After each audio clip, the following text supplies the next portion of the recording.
तो क्या रहता था वहाँ पर अरब समाज में महिलाओं की स्थिति भी बहुत दयनीय थी। दयनीय का मतलब कि उनके साथ मानवों जैसा व्यवहार नहीं किया जाता था, अमानवीय व्यवहार किया जाता था, उनको मनुष्य समझा ही नहीं जाता था। वहाँ पर महिलाओं के साथ क्या था, उनको केवल और केवल भोग विलास की वस्तु समझा जाता था और संतानोत्पत्ति का साधन, बस यही उनके साथ दो प्रकार के थे कि भोग विलास की वस्तु समझा जाता था और संतानोत्पत्ति के केवल साधन समझा जाता था और बाकी कुछ नहीं। किसी भी पुरुष को उस अरब समाज में क्या था, कितनी भी शादियाँ करने का छूट था। वो चाहे एक पुरुष, एक अरब पुरुष जो अरब का बद्दू था, उसको वो चाहे तो चाहे जितनी शादियाँ कर सकता था, उसके ऊपर कोई नियंत्रण नहीं था। और जब चाहे तब अपनी पत्नी को तलाक भी दे सकता था। उसके तलाक देने के अधिकार पर किसी भी प्रकार का कोई प्रतिबंध नहीं लगाया गया था। वो जिसको चाहे उसको छोड़ देता था। और वहाँ पर नज़दीकी संबंध भी नहीं देखे जाते थे। यहाँ तक कि कुछ कुछ ऐसे धर्म भी थे, धर्म क्या या कुछ ऐसे समाज भी थे, अपने कुछ समाज ऐसे थे जहाँ की प्रथा थी कि एक पिता खुद अपनी लड़की से शादी कर लेता था, एक भाई अपनी सगी बहन से भी शादी कर सकता था, किसी प्रकार का कोई भी रिस्ट्रिक्शन नहीं था। और लड़की का जो अभिभावक है या जो पिता है वो लड़कियों को क्या करते थे, बेच देते थे पैसे के बदले में। तो लड़कियों की स्थिति या महिलाओं की स्थिति बहुत ही दयनीय थी। उनको न तो संपत्ति में किसी प्रकार का अधिकार प्राप्त था, न उनको कुछ भी किसी भी प्रकार का कोई अधिकार था ही नहीं। उनको केवल और केवल भोग विलास और संतानोत्पत्ति का साधन ही समझा जाता था और कुछ नहीं। इसलिए उनको बेच भी दिया जाता था। यहाँ तक कि लोग अपनी लड़की से, अपनी बहन से तक से भी शादी कर लेते थे और एक पुरुष जितना मन करे उतना शादी करे, उसके शादी करने पर कोई प्रतिबंध नहीं और अपनी पत्नी को छोड़ने पर भी कोई प्रतिबंध नहीं था। यही सब सारी कुरीतियाँ व्याप्त थीं उस अरब समाज में। और वहाँ के लोगों को धर्म के बारे में सोचने विचारने का कोई भी समय मिलता नहीं था, क्योंकि वो आपस में केवल लड़ते रहते थे। कहीं चारागाह की खोज कर रहे हैं, व्यापार कर रहे हैं, बस इसी में उनका जीवन व्यतीत होता था। धर्म के बारे में उनको सोचने समझने के लिए कोई टाइम नहीं मिलता था। इसीलिए वहाँ पर बहुत सारी कुरीतियाँ व्याप्त थीं। फिर इसके बाद क्या हुआ, पैगंबर मोहम्मद साहब का जन्म। पैगंबर मोहम्मद का जब जन्म हुआ तब से थोड़ा सा सुधार उसमें आया। तो इसमें सबसे पहले तुम्हें ध्यान रखना है क्या, मोहम्मद साहब, यही पूरा मोहम्मद साहब ही ने इस्लाम धर्म लाया था वहाँ पर, है ना। जो मोहम्मद साहब हैं इन्होंने ही इस्लाम धर्म की शुरुआत की थी। ठीक है, मोहम्मद साहब ने, अरब में मोहम्मद साहब ने किसका शुरुआत किया, इस्लाम धर्म की। तो थोड़ा सा मोहम्मद साहब का जीवन परिचय भी देख लें कि मोहम्मद साहब थे कौन। मोहम्मद साहब का जन्म उसी अरब प्रदेश में हुआ था। इनका जन्म कब हुआ था, 571 ईस्वी में। ठीक है, मोहम्मद साहब का जन्म कब हुआ था, 571 ईस्वी में हुआ था। इनके पिता का नाम अब्दुल्ला था। ठीक है, और माता का नाम अमीना था। अब्दुल्ला और अमीना, है ना। मोहम्मद साहब का जन्म कब हुआ, 571 ईस्वी में। 571 ईस्वी में मोहम्मद साहब का जन्म हुआ था और उनके पिता का नाम अब्दुल्ला और माता का नाम अमीना था। जब मोहम्मद साहब का जन्म हुआ उस समय जन्म से पहले ही उनके पिता की मृत्यु हो चुकी थी। ठीक है, मोहम्मद साहब का जब जन्म नहीं हुआ था, जन्म से पहले ही उनके पिता जो अब्दुल्ला थे उनकी मृत्यु उनके जन्म से पहले ही हो गई थी। तो इनकी माता, जब इनका मोहम्मद साहब का जन्म हुआ तो जन्म होने के जब मोहम्मद साहब कितने वर्ष के थे, 6 वर्ष के। जब मोहम्मद साहब 6 वर्ष के हुए तब इनकी माता का भी देहांत हो गया। केवल 6 वर्ष की आयु में इनके सबसे माता पिता दोनों का साया उठ गया। पिता तो वैसे भी ऑलरेडी नहीं थे, जन्म से पहले ही उनके पिता अब्दुल्ला की मृत्यु हो गई थी। और उनकी माता जो अमीना थी, जब मोहम्मद साहब 6 वर्ष के थे तभी उनकी माता का भी मृत्यु हो गया। तब मोहम्मद साहब का पालन पोषण उनके दादा ने किया, है ना। तो मोहम्मद साहब का पालन कौन किया, पालन पोषण उनके दादा ने किया। उनके दादा का नाम था अब्दुल मतातिल, है ना, अब्दुल मतातिल इनके दादा थे, अब्दुल मतातिल। तो 6 वर्ष की अवस्था में जब इनकी माता का भी डेथ हो गया मोहम्मद साहब के, तब इनके दादा अब्दुल मतातिल ने उनका पालन पोषण किया। फिर उनकी भी डेथ हो गई, तो फिर इनके चाचा अबू तालिब, मोहम्मद साहब के जो चाचा थे वो अबू तालिब थे। अबू तालिब ने फिर इनका पालन पोषण किया और जब मोहम्मद साहब 12 वर्ष के हो गए तब 12 वर्ष से ही वो अपने चाचा के व्यापार में हाथ बटाने लगे और अपने चाचा के साथ मोहम्मद साहब ने क्या किया, पूरे अरब प्रदेश की यात्राएं कर डाली। जब वो बाहर निकले, जब उन्होंने यात्राएं की, तब उनको ये ज्ञात हुआ कि हमारे जो समाज है या हमारा समाज है उसमें तो बहुत सारी कुप्रथाएं हैं, बहुत सारी कुरीतियाँ व्याप्त हैं और इनमें सुधार करना चाहिए। और कई कुरीतियाँ तो अमानवीय प्रकृति की हैं जो कि नहीं होनी चाहिए। मोहम्मद साहब ने उन पर गंभीरता से विचार करना शुरू किया कि इन कुरीतियों को, इन कुप्रथाओं को हम कैसे समाप्त करें, क्योंकि ये कुरीतियाँ कुप्रथाएँ एकदम बहुत ही अमानवीय प्रकृति की थी और बहुत ही क्रूर प्रकृति की थी। तब मोहम्मद साहब जब अपने चाचा के साथ व्यापार के सिलसिले में लंबी लंबी यात्राएं करने लगे तब उन्होंने ये सब सारी कुरीतियाँ और कुप्रथाओं के बारे में जाना, उसके बारे में सोचा, उसके बारे में समझा। तब उन्होंने ठाना कि नहीं, हमें अपनी समाज से इन कुरीतियों और कुप्रथाओं को क्या करना है, समाप्त करना है ना। ठीक है, तो अब एक चीज़ और ध्यान रखना कि ये जो अबू तालिब इनके चाचा थे, इनके साथ जब मोहम्मद साहब यात्रा कर रहे थे, लेकिन इनका मन अपने चाचा के व्यापार में तब भी नहीं लगा। उन्होंने क्या किया, अपने चाचा का साथ छोड़ दिया। साथ छोड़ करके वह अरब में ही एक महिला थी, विधवा महिला थी, है ना, एक विधवा महिला थी खादीजा। कौन थी? खादीजा। एक विधवा महिला के यहाँ नौकरी कर ली, वो महिला का नाम था खादीजा। ठीक है, उस विधवा महिला के यहाँ मोहम्मद साहब ने क्या किया, खादीजा के यहाँ नौकरी कर ली और उसके व्यापार का देखरेख करने लगे। और मोहम्मद साहब ने खादीजा के व्यापार का बहुत ही ईमानदारी से और बहुत ही लगन से उनके व्यापार का संचालन किया और देखभाल किया, जिससे खादीजा बहुत ही उनसे प्रसन्न हुई और उनके व्यक्तित्व से बहुत ही प्रभावित हुई। और वो प्रभावित होकर के उसने क्या किया, मोहम्मद साहब से विवाह करने का निर्णय लिया। तब मोहम्मद साहब ने क्या किया, इसी खादीजा से शादी कर ली। तो खादीजा उनकी पहली पत्नी थी, है ना, खादीजा उनकी पहली पत्नी थी। और जब तक और जीवन पर्यंत हमेशा जब तक खादीजा की मृत्यु नहीं हो गई, मृत्यु पर्यंत वह मोहम्मद साहब की पत्नी बन कर के रही। मोहम्मद साहब ने अन्य और भी शादियाँ की थी। मोहम्मद साहब ने कुल 4 शादियाँ की थीं। ठीक है, मोहम्मद साहब ने कुल 4 शादियाँ की थीं, जिसमें से कि सबसे पहली शादी उन्होंने किससे किया, खादीजा से किया। खादीजा उनकी पहली पत्नी थी जो कि एक विधवा महिला थी। उनके यहाँ वो नौकरी करते थे, मोहम्मद साहब उनके व्यापार की देखरेख करते थे और उनके व्यक्तित्व से प्रभावित होकर के खादीजा ने उनसे शादी कर ली। और खादीजा से ही मोहम्मद साहब को 2 पुत्र और 2 पुत्रियाँ हुई। 2 पुत्र और 2 पुत्रियाँ। मोहम्मद साहब को खादीजा से 2 पुत्र और 2 पुत्रियाँ हुई, जिसमें से कि इनके दोनों पुत्र और एक पुत्री की डेथ उनके जीवन काल में ही हो गई। उनकी केवल एक ही लड़की केवल जिंदा रही और बाकी इनकी 3 संतानें मर गई। उनके जीवन काल में ही उनका देहांत हो गया। इनकी जो सबसे छोटी लड़की थी वही जीवित थी, उसका नाम फातिमा था, है ना। ठीक है, फातिमा इनकी लड़की थी, सबसे छोटी लड़की फातिमा थी, वही वो जीवित थी। और बाकी इसके जो भाई और बहन थे उनके मोहम्मद साहब के जीवन काल में ही उनकी मृत्यु हो गई। जो चौथी लड़की थी मोहम्मद साहब की फातिमा, वही केवल जिंदा रही और बाकी सबकी मृत्यु हो गई। फिर बाद में खादीजा की भी मृत्यु हो गई। खादीजा की मृत्यु होने के बाद मोहम्मद साहब ने 3 शादियाँ और की। उनकी 2 पत्नियाँ और थी। चौथी शादी जो थी उन्होंने मोहम्मद साहब के एक शिष्य थे, मोहम्मद साहब के शिष्य थे और उनके मित्र अबू बकर। ठीक है, मोहम्मद साहब के शिष्य भी थे, उनके अनुयायी भी थे और उनके गहरे मित्र भी थे।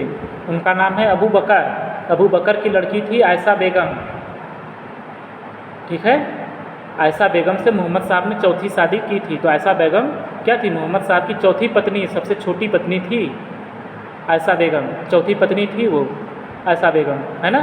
लेकिन उनको मोहम्मद साहब को अपनी 3 पत्नियों से और कोई संतान नहीं हुई थी। जो 4 संतानें हुई थी वो उनकी पहली पत्नी खादीजा से हुई थी।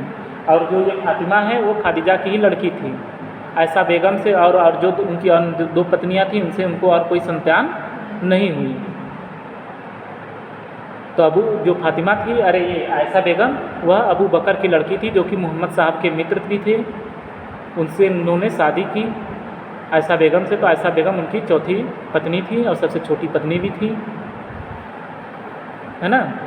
तब फिर क्या हुआ, जब ये सब तो हो गया, फिर ये मोहम्मद साहब जब अपने समाज में व्याप्त इन कुरीतियों को देखते थे तो उसको सुधारने के लिए, उस पर विचार विमर्श करने के लिए, वहीं पर उनके जहाँ निवास स्थान जहाँ वह रहते थे, वहीं पास में एक हीरा नामक पहाड़ी था। हीरा नाम का पहाड़ी था, गुफा था। उसी गुफा में जा कर के वह चिंतन मनन करते थे। किस बारे में? कि अरब समाज में जो भी कुरीतियाँ व्याप्त हैं उनको वो समाप्त कर दें, उनको कैसे सुधारा जाए, कैसे समाप्त किया जाए, उसको सुधारने के लिए, उसको समाप्त करने के लिए उस हीरा पहाड़ी या उस हीरा गुफा में जा कर के वह चिंतन मनन करते थे। और इसी तरह जब वो रोज़ जाते थे अपना चिंतन मनन करते थे, और एक दिन जब वो चिंतन मनन कर रहे थे तब उनको उसी गुफा में एक आवाज़ सुनाई दिया, है ना। एक आवाज़ सुनाई दिया, और वो आवाज़ किसकी थी? अल्लाह का दूत था जिब्राइल, है ना। अल्लाह का दूत था जिब्राइल। वो आया और मोहम्मद साहब को उसने पहला संदेश दिया। और फिर बाद में मोहम्मद साहब को लगातार जब भी वो गुफा में जाते थे, चिंतन मनन करते थे, तो जिब्राइल के माध्यम से अल्लाह का संदेश उनको मिलता था। इसीलिए तो मोहम्मद साहब को संदेशवाहक या रसूल कहा गया है। किसके रसूल है? क्या किसके संदेशवाहक है? अल्लाह के हैं। कि अल्लाह ने जिब्राइल के माध्यम से जो संदेश दिया उनको यह दायित्व सौंपा गया मोहम्मद साहब की वह लोगों तक पहुँचाएँ, है ना। और वो यही काम करते थे मोहम्मद साहब कि उनको जिब्राइल के माध्यम से अल्लाह के जो भी संदेश प्राप्त होते थे वह संदेश लोगों को वह बताते थे। तो ये जो हीरा नामक पहाड़ी थी या गुफा थी वो मक्का में थी, और मोहम्मद साहब मक्का में ही रहते भी थे। तो जो मक्का के लोग थे उनमें से बहुत कम लोग ही उनकी बातों पर विश्वास करते थे, बाकी अन्य नहीं मानते थे। खादिजा जो उनकी पहली पत्नी थी वो सबसे पहले उनकी शिष्या भी बनी, उनमें निष्ठावान सबसे पहले वही हुई, फिर अबू बकर हुए। इसी तरह धीरे धीरे लोग उनके साथ जुड़ते चले गए। लेकिन मक्का में बहुत सारे ऐसे लोग भी थे जो उनको नहीं मानते थे, उनका विरोध करते थे, बहुत ही ज़्यादा विरोध करते थे। जब उनका विरोध इतना ज़्यादा होने लगा कि अब उनको लगा कि नहीं अब यहाँ के लोग नहीं सुधरेंगे, तब उन्होंने क्या किया कि अपने संदेश मक्का से फिर उन्होंने कहा कि अब हम कहाँ जाएंगे? मदीना जाएंगे। तो मक्का से मदीना तक की यात्रा जब उन्होंने की तो इसी को धार्मिक यात्रा की संज्ञा दी गई है। यही धार्मिक यात्रा है, मक्का से मदीना। ये यात्रा उन्होंने कब की थी? 622 ईस्वी में की थी, है ना। 622 ईस्वी में उन्होंने मक्का छोड़ दिया। मक्का छोड़ करके कहाँ चले गए? मदीना चले गए। तो 622 ईस्वी में जब उन्होंने मक्का से मदीना की यात्रा की, यही धार्मिक यात्रा है। और यहीं से मुस्लिमों का जो वो संवत चलता है, हिजरत संवत, यहीं से प्रारंभ माना जाता है 622 ईस्वी से, है ना। हिजरत संवत ये मुस्लिमों का धर्म वो चलता है। जैसे हिंदुओं में शक संवत चलता है, मुस्लिमों में हिजरत संवत चलता है, और जो ईसाई हैं उनका जनवरी फरवरी चलता है, महीने चलते हैं ना। तो ये जो महीने यहाँ जो मुस्लिमों का जो ये महीना शुरू हुआ, ये यहीं से हिजरत संवत मक्का से मदीना की यात्रा किए। कब? 622 ईस्वी में। 622 ईस्वी में मोहम्मद साहब ने मक्का से मदीना की यात्रा की। क्योंकि मक्का में उनके संदेशों को कोई मानता नहीं था, बहुत कम लोग माने, और बाकी सब उनका क्या करते थे? विद्रोह करते थे काफ़ी ज़्यादा। और जब इनका विद्रोह बहुत ज़्यादा बढ़ गया तब उन्होंने मक्का से मदीना की यात्रा की और मदीना में गए, और अल्लाह का जो भी संदेश उनको प्राप्त हुआ था वो सारे संदेश उन्होंने मदीना में रहने वाले लोगों को सुनाया। तब जब वहाँ के लोगों ने, मदीना के लोगों ने सुना, तो मदीना में जितने लोग थे सारे के सारे मोहम्मद साहब में निष्ठावान हो गए।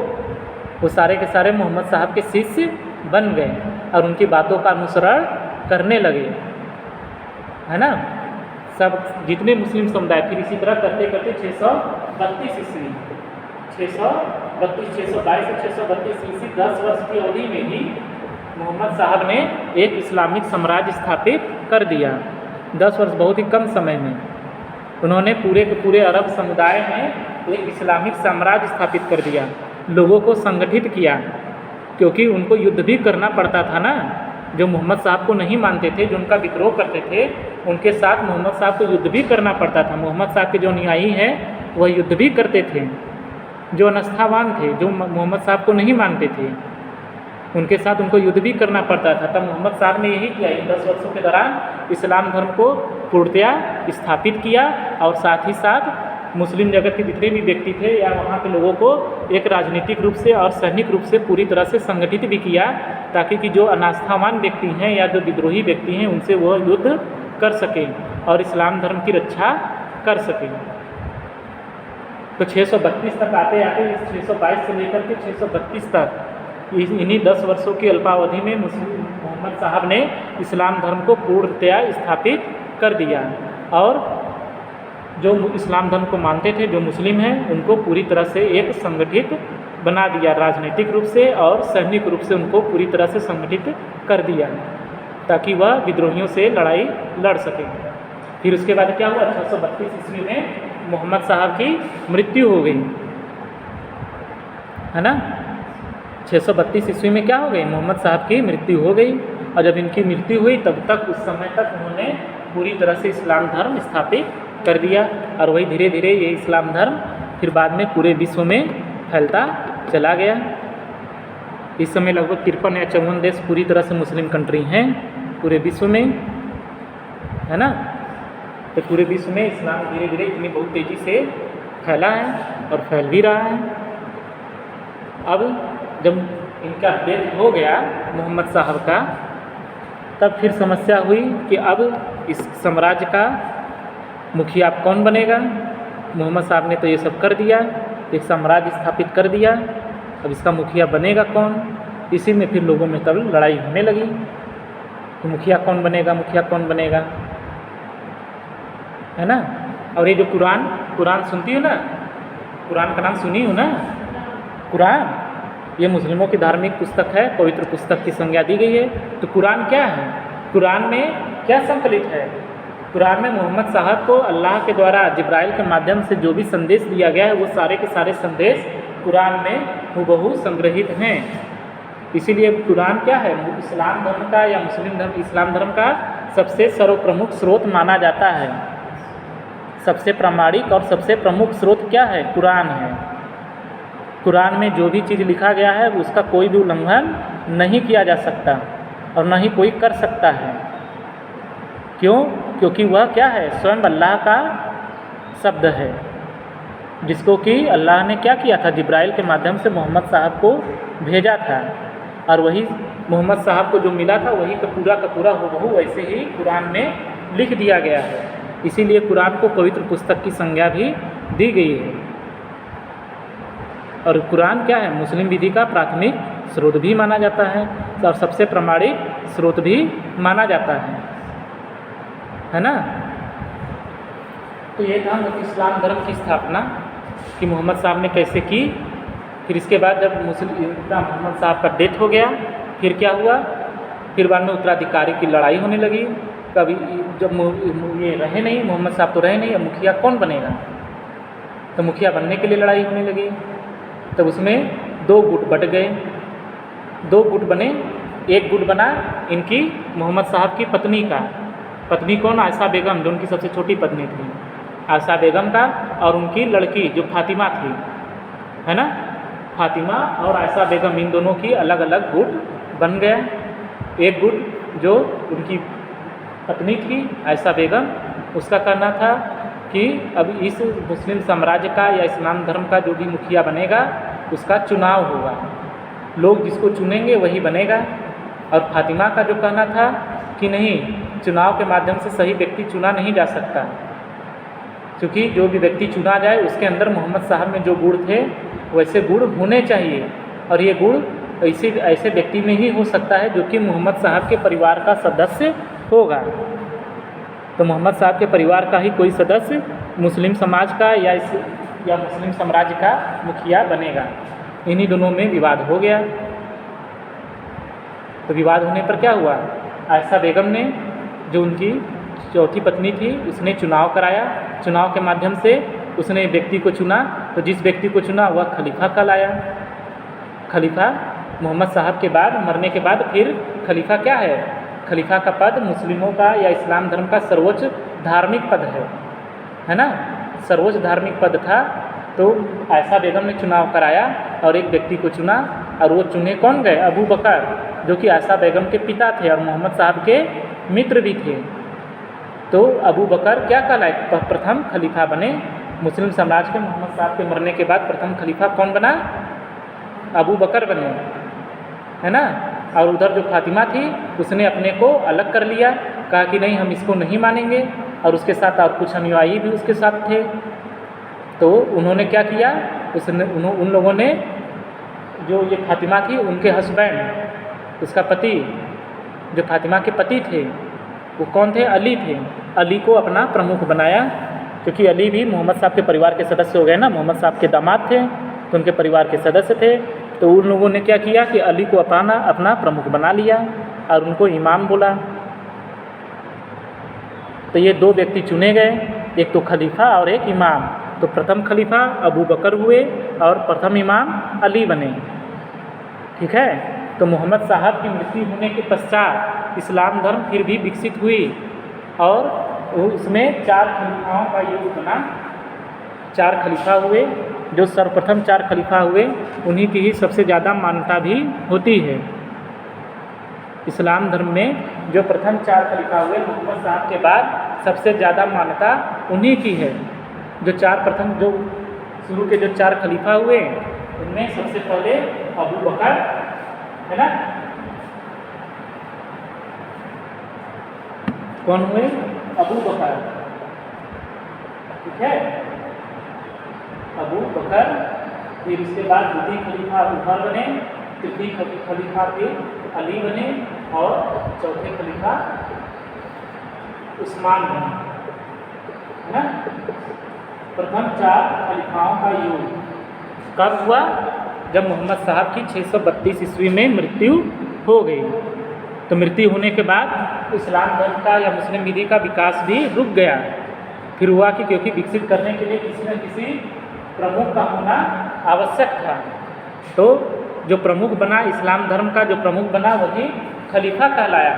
और जो मुस्लिम धर्म का विकास है इन्हीं 4 खलीफाओं के समय में ही सबसे ज़्यादा हुआ। उसके बाद फिर मुस्लिम विधि का कोई भी विकास नहीं हुआ। इसीलिए मुस्लिम विधि के विकास के लिए ये प्रथम 4 खलीफाओं का युग सबसे महत्वपूर्ण माना जाता है। इन्हीं 4 खलीफाओं के युग में ही मुस्लिम विधि अपने वर्तमान स्वरूप में आई, जैसा कि अभी इस समय लागू है। इन्हीं 4 खलीफाओं के समय में ही, इनके बाद के जितने भी खलीफा हुए फिर उन्होंने केवल अपने साम्राज्य विस्तार पर ही ध्यान दिया, विधि को, मुस्लिम विधि को विकसित करने पर ध्यान बिल्कुल भी नहीं दिया। तो इन जो अबू बकर, उमर, अली और उस्मान, ये जो प्रथम 4 खलीफा हुए इन्होंने क्या किया? मुस्लिम साम्राज्य का तो विकास किया ही किया, साथ ही साथ उन्होंने मुस्लिम विधि का भी बहुत ही अच्छे तरीके से विकास किया। और इनके द्वारा जो विकसित विधि है वही वर्तमान समय में लागू भी होती है ना। और ये जो कुरान है, जो कुरान पुस्तक, इसका संग्रह भी उस्मान के समय में हुआ। उस्मान चौथे खलीफा थे, है ना। जब मोहम्मद साहब की मृत्यु हुई तो उस समय क्या हुआ? अबू बकर ने सबसे पहले पहल की, क्योंकि उस समय कुरान नहीं आया था। जब मोहम्मद साहब की मृत्यु हुई तो उस समय कुरान आया नहीं था।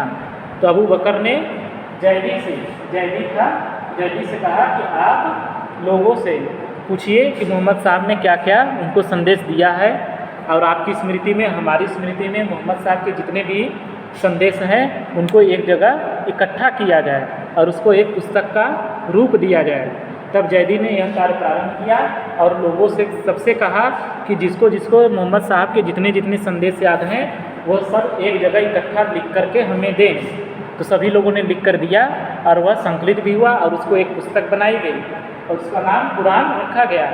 लेकिन जब उसको पढ़ना शुरू किए जैदी ने तो उन्होंने देखा कि उसमें जो भी नियम है वो एक दूसरे के विरोधाभासी हैं, काफ़ी ज़्यादा विरोधाभासी हैं। तब उन्होंने अबू बकर को बताया कि नहीं, इसमें जितने भी नियम हैं किसी एक व्यक्ति ने एक ही चीज़ के लिए कुछ और बात कहा है, वहीं दूसरे व्यक्ति ने कोई दूसरी बात कही है, जैसे उसके उल्टा बोला है। तब अबू बकर ने कहा कि ठीक है, ये जो पहला कुरान जो संग्रहित हुआ है उसको आप जला दीजिए, नष्ट कर दीजिए। तो जो पहला कुरान बना था उसको जैदी के द्वारा फिर जला दिया गया, नष्ट कर दिया गया। फिर क्या हुआ, फिर अबू बकर ने फिर लोगों से कहा कि नहीं, आप एकदम अच्छे से सोच विचार करके, भले ही समय लगेगा लेकिन अच्छे से सोच विचार करके जो भी आपको स्मरण है उसको लिख करके दीजिए। तब फिर लोगों ने धीरे धीरे लिखना शुरू किया और फिर ये उस्मान के शासनकाल में, या उस्मान जब खलीफा बने तब उस समय क्या हुआ, सबका इकट्ठा किया गया और जैदी ने तब से फिर उसके बाद फिर एक नया कुरान की रचना की। तो उस्मान के शासनकाल में जो खलीफा, चौथे खलीफा थे उस्मान, उनके शासनकाल में जैदी के द्वारा कुरान का निर्माण किया गया और वही कुरान आज चल रहा है। जो पहला कुरान बना था अब उसकी कोई भी प्रति उपलब्ध नहीं है, क्योंकि उसकी एक ही प्रति बनी थी और उसको समाप्त कर दिया गया। अब वर्तमान में जो कुरान है वह चौथे खलीफा उस्मान के समय में जैदी के द्वारा जो तैयार किया गया वही कुरान अभी भी चल रहा है। ठीक है।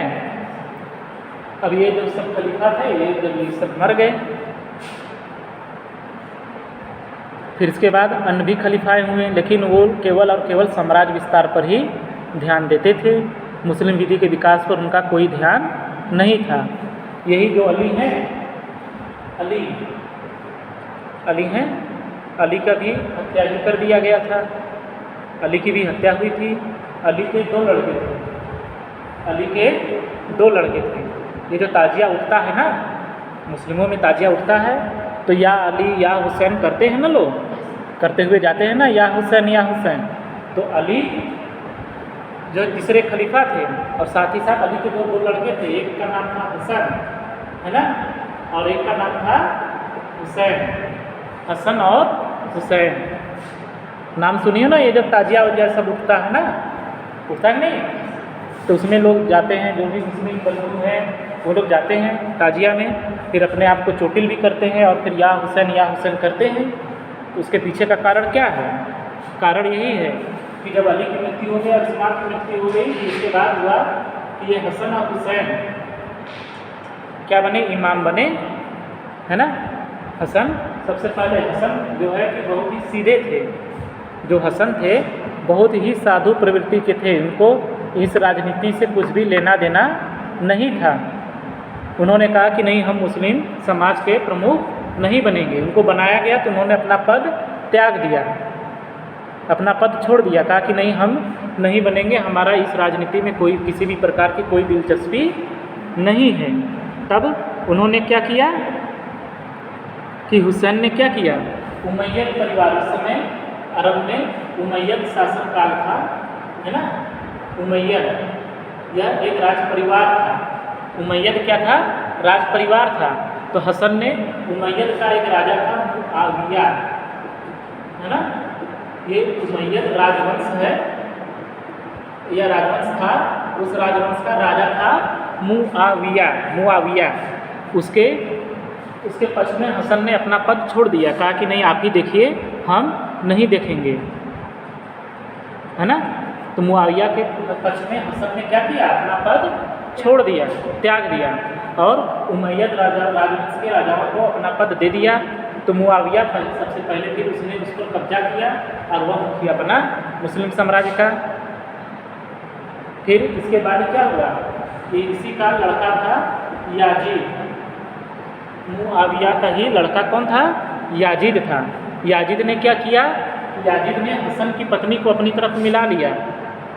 हसन की जो पत्नी थी उसको याजीद ने अपनी तरफ मिला लिया और धोखे से उनको विष दिला दिया, विष दिला करके उनको मार दिया याजीद ने। और जब फिर ये हुसैन जो है उन्होंने इस याजीद के खिलाफ ही विद्रोह कर दिया, है ना। याजीद के खिलाफ हुसैन ने फिर क्या किया, जब हसन को याजीद ने उनकी पत्नी के द्वारा ही मरवाया विष दे करके। जब हसन मर गए तब हुसैन ने क्या किया, याजीद के खिलाफ विद्रोह कर दिया और वही फिर करबला में याजीद के खिलाफ हुसैन लड़ते हुए मारे गए। और उसी के शोक में यही ताजिया ये उठता है। आया ना समझ में? ये जो ताजिया चलता है ना, या हुसैन करते हैं, या अली या हुसैन करते हैं ना, तो यही है। हुसैन याजीद के खिलाफ फिर क्या किए, विद्रोह कर दिए और वही करबला के मैदान में याजीद और हुसैन के बीच में लड़ाई हुई, जिसमें हुसैन का निर्दयतापूर्वक हत्या कर दिया गया। और इसी को गम में ये ताजिया उठता है। आया ना समझ में। तो फिर इसके बाद क्या हुआ कि याजीद वजीद को इनके उमैयद शासन खत्म हुआ, तो फिर इसके बाद मुस्लिम साम्राज्य का प्रमुख अब्बास बना, अब्बास राजवंश, ठीक है। फिर अब्बास राजवंश आए, फिर उसके बाद फिर क्या हुआ 1924 ईस्वी, 1924 ईस्वी में क्या हुआ, 1924 ईस्वी में तुर्क का राजा है ना, तुर्क का जो शासक था, तुर्क का शासक उस समय वह 1924 ईस्वी में यही मुस्लिम साम्राज्य का प्रमुख था। तो इसने क्या किया, तुर्क का शासक कौन था उस समय, कमाल पाशा है ना, कमाल अतातुर्क उसका नाम है, कमाल अतातुर्क उस समय खलीफा वही था। 1924 ईस्वी में इसने खलीफा का पद समाप्त कर दिया हमेशा के लिए, और यह घोषणा कर दी कि अब आज से मुस्लिम समुदाय का कोई भी प्रमुख या कोई भी खलीफा नहीं रहेगा। तो 1924 ईस्वी के बाद से अब यह खलीफा का पद ही हमेशा के लिए समाप्त कर दिया गया। अब इस समय मुस्लिम साम्राज्य का कोई भी प्रमुख या इस्लाम धर्म का कोई भी खलीफा नहीं है।